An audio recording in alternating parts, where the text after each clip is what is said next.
Hey everybody, this is Jim the Tabletop Engineer and welcome to a new playthrough video. Today I'm picking up with 2d6 Dungeon and Realms, or Realm. I am in the dungeon, so I'm going to be only really using the 2d6 core book for this second. In the last episode, I entered this giant library. It's guarded by 2 guards. It's filled with some cool treasure. I am down to 5 health. I am not feeling good about this fight, so I'm going to flee. I'm going to go through the exit, go up to town, heal back up, maybe buy some stuff, and then I'm going to come back and take these guards on. So to do that, they're each going to get an attack on me. They get +1 shift, and I'm not blocking. They're both going to get a cheap attack on me. So the first one rolls a 3-5 with 1 shift. They cannot make that a 5 or a 6. So the first one misses. The second one, a 4-2 with 1 shift. They cannot make this a 5-3 or a 6-2, so they miss. So I go running all the way back to this secret chute, and I'm going to head upstairs. When you head upstairs, you heal back up. So I'm back up to 10. And I think the rules of the game tell me I cannot go back down right this second. Let me see if I can find that. That would not make sense. I do believe it says you can come into town and go back to the dungeon if that's what you do. Let's see. The dungeon encounter. So let me get to that real quick. Exploring a site, visiting the town. Why is the dungeon not on here? That is weird. I know I read it somewhere that you can. One of the things you can do is go to the dungeon. You can do your dungeon, available once per turn. But when you come back to town, there was something about visiting town. Here it is, number 5. Visit. Let me get to that. Visit town, and I think that's where it says something about visit town. Okay. You can visit the town once per turn, so once per month. This does not affect exploration of the dungeon, where you can still visit the town once per level. So this does not affect where you can still visit the town once per level. Okay, so the way I understand that is the dungeon visit and going back and forth, that's taking one of your turns. If I'm wrong, Toby, please let me know, and I'll fix that in future episodes. But right now, I'm going to assume that I can make the town visit and head back into the dungeon. So when you come out of the dungeon, there are some things you can do. And most of them I'm not. One of them is you can go to the market and buy and sell items. To sell your items, you first establish what you want to sell and its value.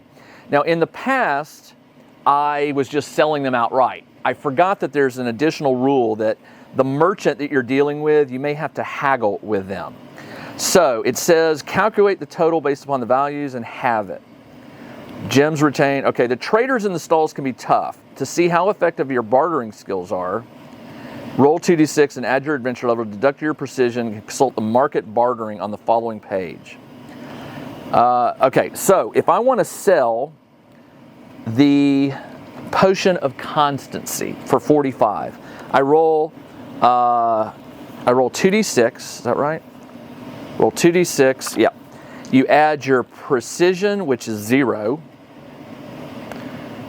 Add your adventure level, which is 1. Deduct your precision, which my precision is 0, if I remember right, for a level 1. Level 1 is precision 0, yeah. Subtract your precision?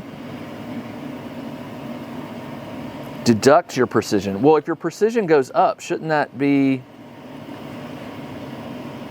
That would be negative. That would be hurting it. That's weird. Roll to add your adventure level and deduct your precision. Oh, it must mean the lower you roll, the better. Okay. I rolled a 4. I add my level, which is 5. I don't subtract anything. So 5 is, you come out thinking you did well, but when you add it up, you find you lost 10% of the sell price rounded up. So if I sell it for half, that would be 22. And I lose 10%, which is rounded up as 3. So 22 minus 3 is 19. I got plus 19 gold for my encounter. So I'm going to put for town visit,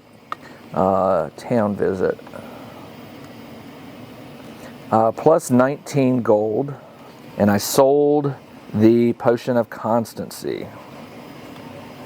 Okay, so now I can buy some things, by the way. Buying items. You can buy items. All types of armor, magic potion, and magic scrolls are available. Now here's the deal. I don't have enough to buy a lot. I'm just looking at my gold right now. I have 19 gold. The Morocco leaves that I have, I can combine those with something. Here we go. Let me look. All right. I have one Morocco leaf, which is this one. I'll put it up on screen for you. With the Morocco leaves, it says I can make a healing balm, one of 2 ingredients. So I want to look for that. Healing balm. Here it is. Healing balm, one of 2. I need some Elios petals. I can buy them for 12 gold. So that leaves me down. So I'm going to put minus 12 Elios. So I'm at 7 gold. But with the Elios and Morocco, I can now make a healing balm. So I make +1 plus healing balm. I can't even spell today.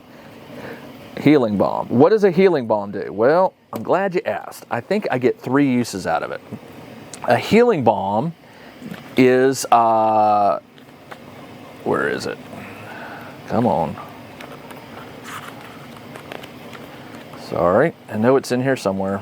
Here we go. Healing balm, applied to a wound, heals 10 hit points, so plus 10 HP. There's one thing you can do called there's 3, a healing paste. That's what I really wanted. It's 3 doses and it heals 10 per dose. To do it, I need Scarlet Oreovatus, Elios, and Zumeros. And I probably don't have enough to buy. The Zumeros are 5. And what was the other one? Healing paste. Zumeros, Elios, which I just bought for 12. And crushed Scarlet Oreovatus, which is this. Scarlet costs 15. So yeah, I couldn't buy those. So never mind. Don't worry about it. I have enough money left over to pay my taxes when I come back up. And a health potion, by the way, I'm sure I can't buy it. I'm sure I've got 7 gold. I'm pretty sure that a health potion is way out of my range. Potion healing is 18. But I do have the healing balm. So I'm back up to 10. I have the healing balm. There are a few other things you can do in town. After you go to the market, which I did, you can buy rations, which I don't need to. I have 3. I already have 3 rations. It says you can buy a maximum of 3 rations at the tavern for 10 silver. Right now I'm okay. Then in the evening, I can go to the tavern, but I don't want to do it because sometimes you lose health in the tavern. You can lock up any loot that you have. I don't have enough to lock up. And I can go to the temple. Then I can go to the town hall for the arm wrestling competition, which I'm not going to do because, again, you can lose money or health or both. So now I'm going to return to the dungeon. So when you return to the dungeon, the tunnel collapses. It's used. And we are back in. And that means the only way I can escape this dungeon is to find the stairs down to level 2. And then when I get to level 2, I need to find that chute again on level 2. So let's go back to the library, and we have 2 guards to fight there. So I'm going to put guard 1 and guard 2. They each have 7 health. And I will fight the first one. Since they're the same, 1, 2, 3, 4, 5, 6, 7. They each get 1 shift. And I can only fight 1 at a time, so I will attack. We are at turn number 1. They block on secondary 3s and 5s. I attack the first one.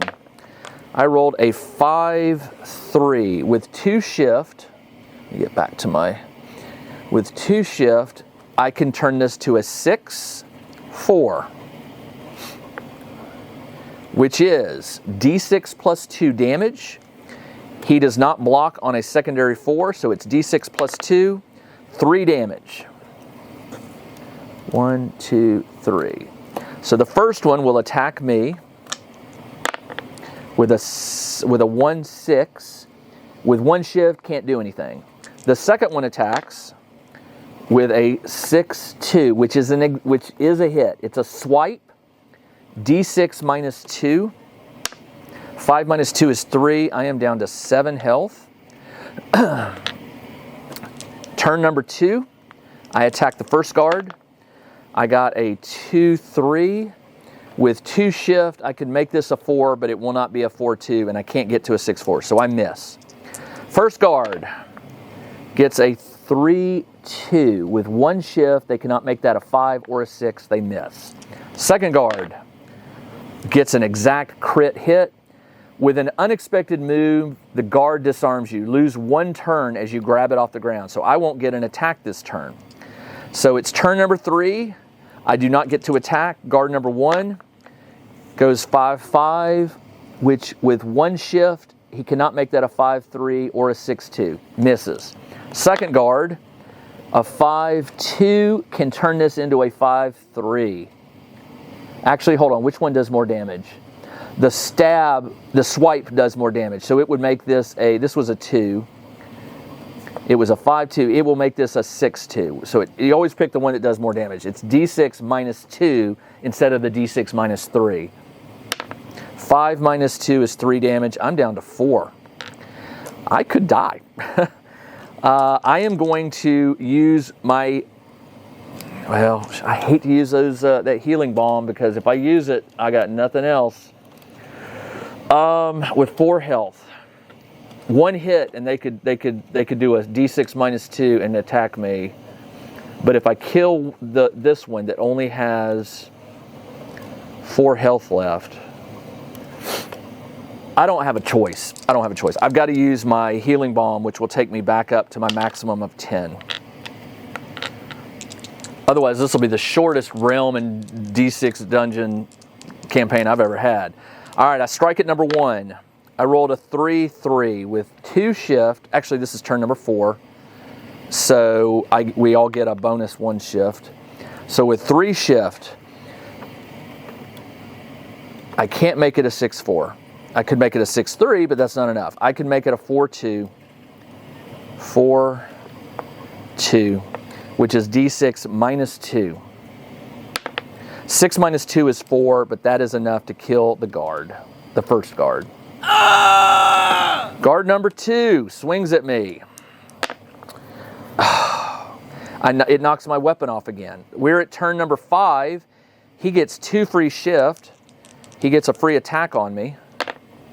A 3-6 with 3 shift.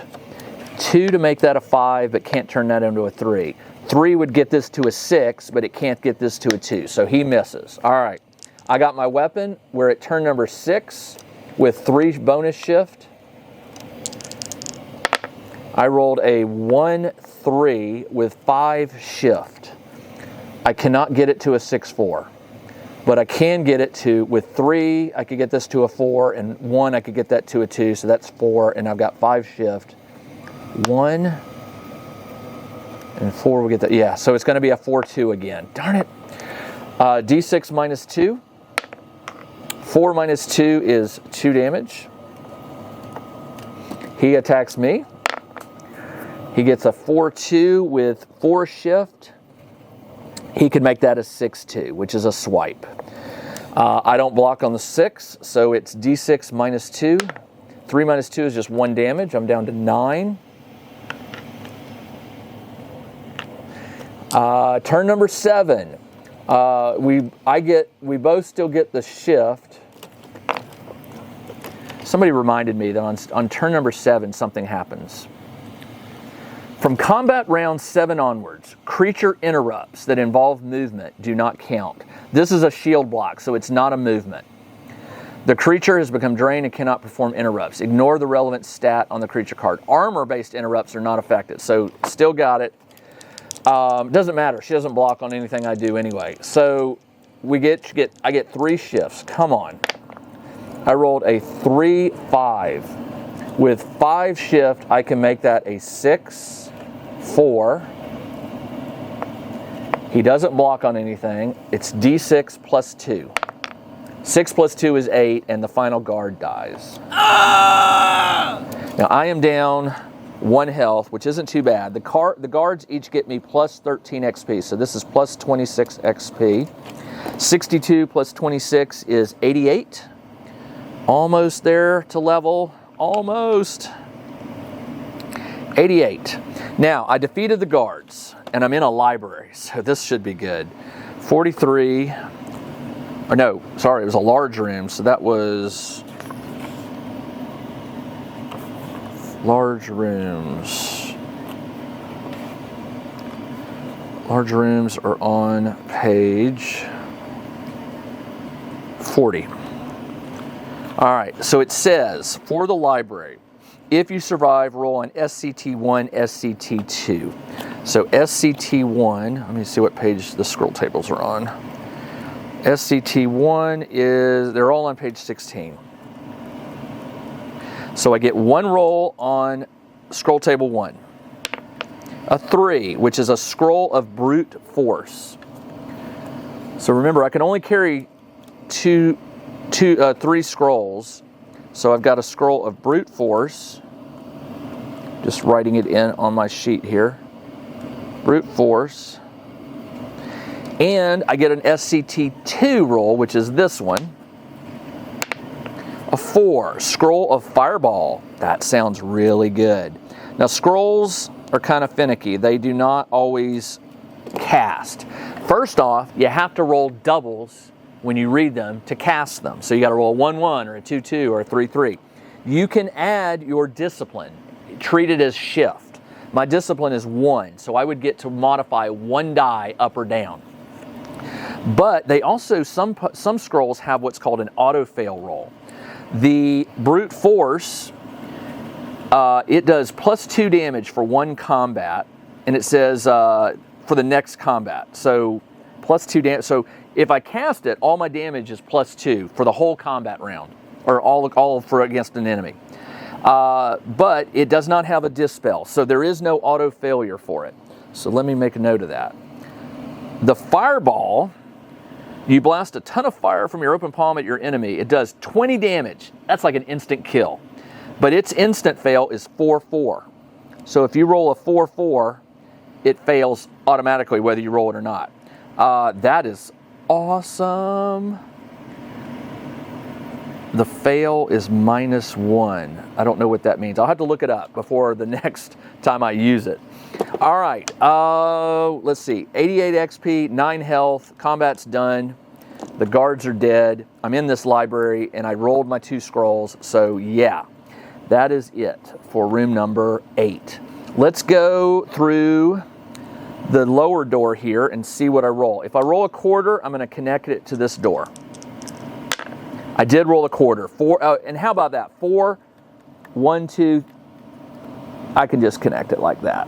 Perfect. So now what I'll do is I'll go back up to this door and go through it. That is a large room, 6'4". It's not a large room, it's a normal room, but it's a big one. 6 by 4. So 1, 2, 3, 4 by 6. 1, 2, 3, 4, 5, 6. So again, I make the brackets just to give me the shape of it. How many exits? 3 is 1 exit. I will put that to the east. Seal all this off. And this will be room number 9. Let's see what this room is. 43.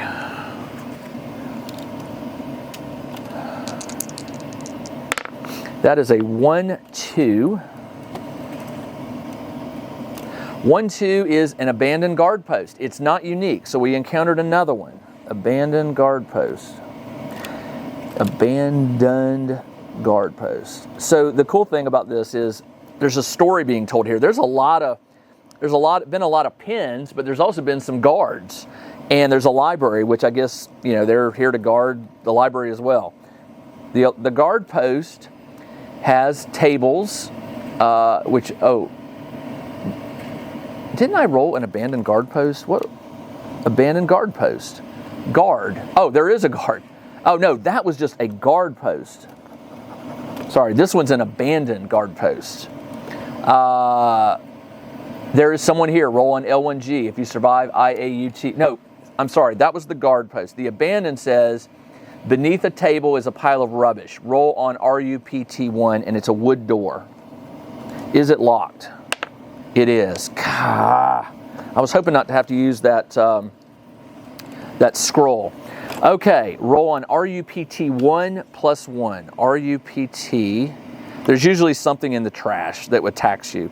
Rubbish pile is on page 27, and I add 1 to the roll. Rubbish pile, table 1. Roll 2d6, add 1. 12 plus 1 is 13. There is a fungal bloom underneath the rubbish. Growing on it is a purple mushroom. I will take it. I don't know what it is, but I will take it. No, nothing else. Okay. Items found here can be used for inventive usage. Okay, good enough. Now the problem is that door is locked. So I am going to have to use my melt metal. I think the melt metal spell is automatic. I don't even think you roll. I could be wrong. Let me look it up. Otherwise, I could be in some trouble here. Melt metal. Instant, dispel dice, none, destroys 1 lock or armor, or interrupt armor. I think you still have to roll for it, right? It's still a scroll. I'll have to figure that out. Let me roll and see. Do I get doubles? I did anyway. 5-5. So I burn the melt metal. I'm gonna, Toby, if you're watching or somebody who knows, let me know about that. So I open the door. The door is now unlocked, and I can proceed through it. Let's go through the door. It is a corridor. 1 and 3, 1 and 3. Let's go down 3, like that. Okay.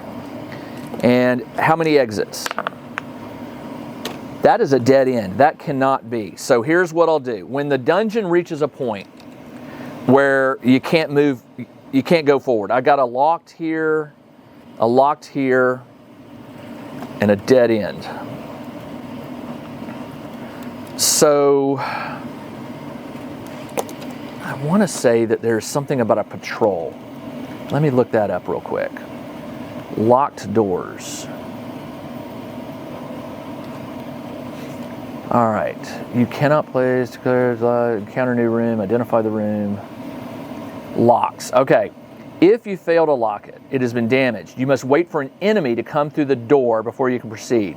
You may, of course, choose to follow another path. To establish how you fight, roll on the patrol table for the level. All right. So it's a dead end. So what I got to do is I got to go all the way back around here, and I'm going to wait in this room. It's locked. I'm going to wait for a patrol to come through that door, and then it will be unlocked. And we roll on the patrol.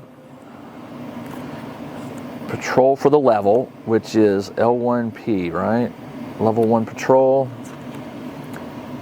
Page 38. Page 38, level 1 patrol, which is right, where are you? Right there. All right.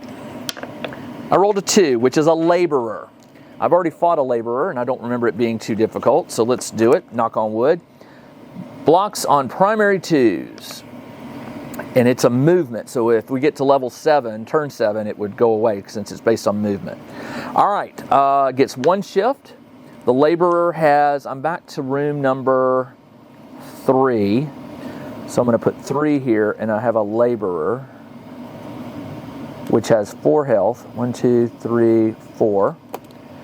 And I will attack. I got a 6-4, which is an exact.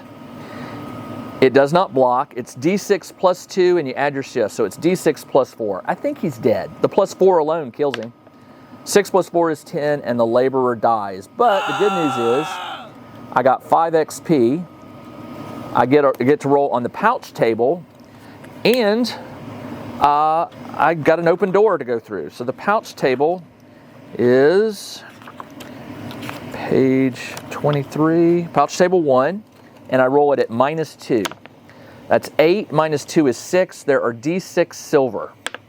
5 silver. Okay, but now there's a door to go through. 6-6 is a double.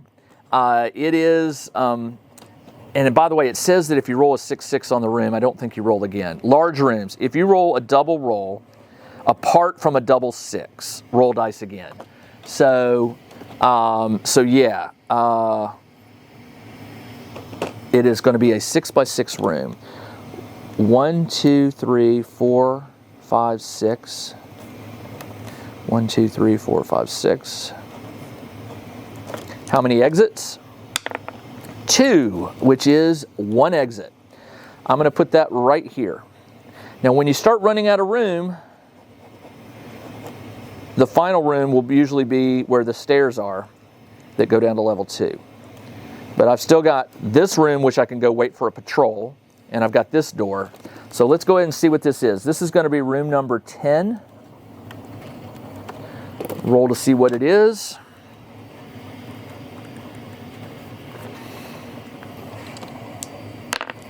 I rolled a 4-1, which is a small shrine in a big room.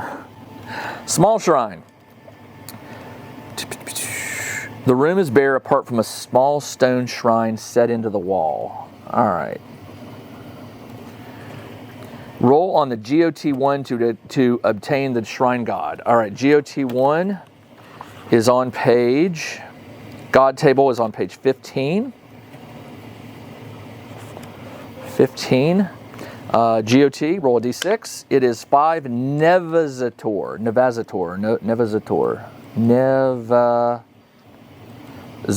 All right. So when you encounter these shrines, you find the God card, which doesn't look like I have it. Where would they be? They're down here somewhere. Just a second. They're in this box of cards. So the gods, where are you? Are they not here? Oh, yeah, they're over here with the leaves. Nevazator. Here we go. Nevazator, and I'll put this up on the screen. He likes sticks, cloth, hemp, rope, glass orbs, or sapphires, which I have none of that. So I won't be making a donation to his shrine. And that's okay. That's all right. All right. However, in the shrine room, it should be a unique one. This was I rolled, what did I roll? A 4-1. That's level 2. I'm looking at the wrong one. Level 1, 43. Sorry about that. Still getting used to this. 43. Okay. Small shrine. It is a random exit, and it is not unique. So let's see what the exit is. Roll 2d6. 2-2 is wooden doors. Are they locked? 5 is only reinforced, so it is unlocked. So I can go through that door. All right, that is it for this episode. I think in the next episode I will make it down to level 2. Find the stairs, get down to level 2, and hopefully find my way back up to town, and where I can stop. I'm going to inquire with the game's creator, Toby, on how this works. It's a little fuzzy in my mind, but we'll figure it out. All right, this is Jim, the Tabletop Engineer. Thanks for joining me as I started up a new campaign for 2d6 Dungeon and 2d6 Realm. I don't have the Realm book yet. I'm using it on my iPad, but hopefully I'll get it soon and we'll be able to share that with you. All right, I'll be back with the next episode. We'll pick up right where we left off. Until then, everybody, take care. Check out the new RPG and Wargame newsletter. Each week, the Tabletop Engineer shares news, products, Kickstarters, and much more related to the gaming hobby. It's free to subscribe, so check out the link in the video description below to sign up.